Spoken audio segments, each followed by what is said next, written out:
अस्सलाम everyone, welcome back to my new another blog. कैसे हैं आप सब? I hope you all are doing well. हंसते रहें, मुस्कुराते रहें, खुश रहें और खुशियाँ बांटते रहें। जो मेरा ब्लॉग है उसमें मैं आप लोगों को बताऊंगी कि जिस तरह मेरी बेटी का जो है रूटीन चेकअप चल रहा था। मैंने पिछले ब्लॉग में बताया है कि मेरी बेटी की तबीयत ठीक नहीं थी, उसकी तबीयत ठीक नहीं थी तो वो एडमिट थी हॉस्पिटल में। अभी जो है उसके 2 दिन की जो है वो डोज़ कंप्लीट हो गई है। डॉक्टर ने कहा था कि उसका जो है रूटीन चेकअप ज़रूर करवाइएगा 2 दिन के डोज़ के बाद। ठीक है, अब हम उसका जो है वो रूटीन चेकअप करवाने जा रहे हैं। माशाल्लाह मेरी बेटी बहुत बेहतर है। आप लोग दुआ करिएगा, अल्लाह पाक तमाम जितने भी दुनिया में जितने भी छोटे बच्चे हैं, अल्लाह पाक कभी भी किसी के बच्चों को बीमार ना करे, क्योंकि बच्चे मासूम होते हैं, वो बता नहीं सकते, बोल नहीं सकते उनको क्या तकलीफ़ है। तो इसीलिए जो पेरेंट्स होते हैं ना, जो माँ बाप होते हैं, वो बहुत परेशान हो जाते हैं। तो इसीलिए आप लोग भी सबके लिए दुआ किया करें और अपने बच्चों का भी बहुत ख्याल रखा करें।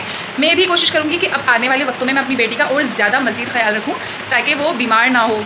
वाकई में अगर बड़ा बीमार होता है ना वो बर्दाश्त कर जाता है, लेकिन बच्चे बीमार होते हैं ना वो बिल्कुल भी बर्दाश्त नहीं कर होता माँ बाप से। जो है ना वो अपने बच्चों को बीमार नहीं देख सकते। वो अपनी तकलीफ़ें फिर भी बर्दाश्त कर लेते हैं, लेकिन वो अपने बच्चों को जो है नहीं देख सकते बीमार या रोता हुआ। तो मुझे अब एहसास हुआ इस चीज़ का कि वाकई ही जो माँ बाप का रिश्ता होता है वो बहुत ही अहम और कीमती होता है। इससे पहले मुझे आइडिया नहीं था कि वाकई माँ बाप जो हैं हमारे लिए क्या है, उनकी अहमियत हमारी लाइफ में क्या है।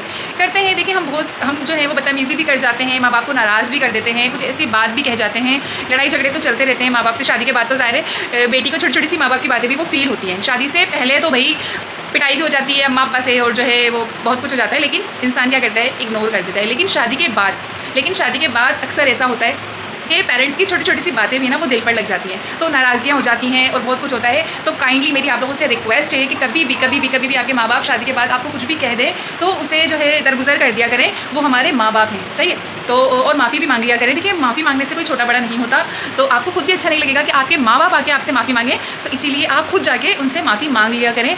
ये जो है ना, अगर माँ बाप दुनिया से एक बार चले गए तो फिर वो ये ऐसा रिश्ता है जो आप दोबारा लौट कर नहीं आता।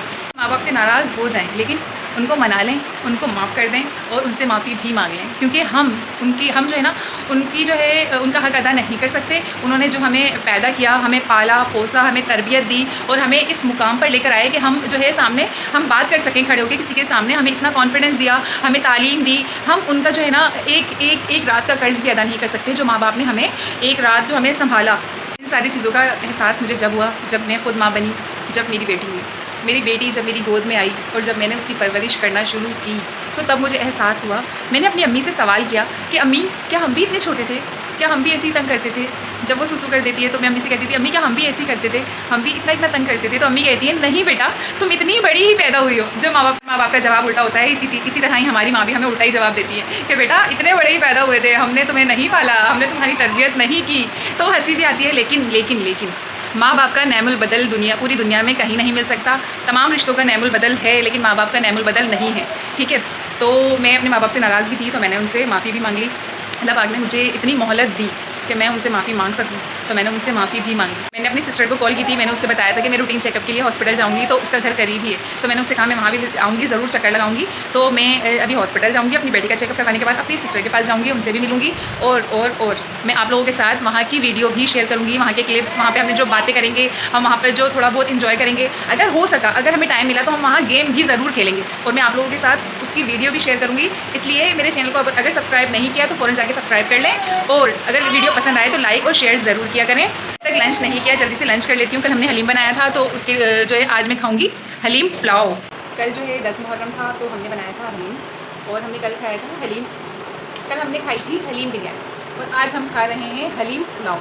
किस को पसंद है कमेंट सेक्शन में ज़रूर बताइएगा। मैंने लंच नहीं किया है, बस मैं जल्दी से निकलूँगी तो मैं जल्दी लंच कर रही हूँ। जल्दी से लंच करते हैं फिर निकलते हैं।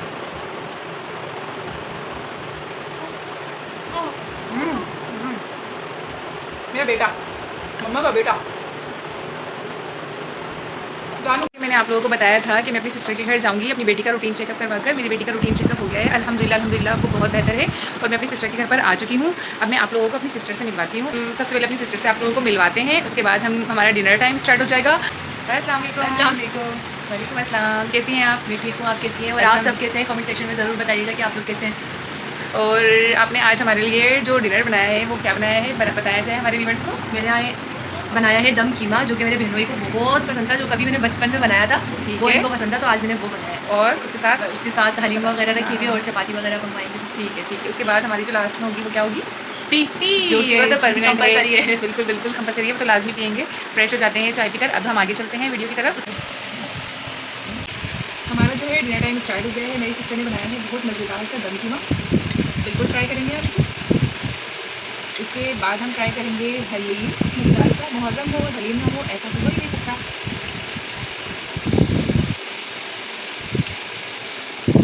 ट्राई करके बताते हैं कैसा बना।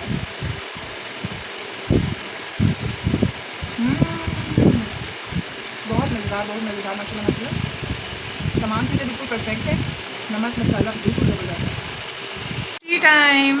आज के ब्लॉग को हम यहीं एंड करते हैं, कल मिलेंगे नए ब्लॉग के साथ। ओके टेक केयर, अल्लाह हाफिज़, बाय बाय।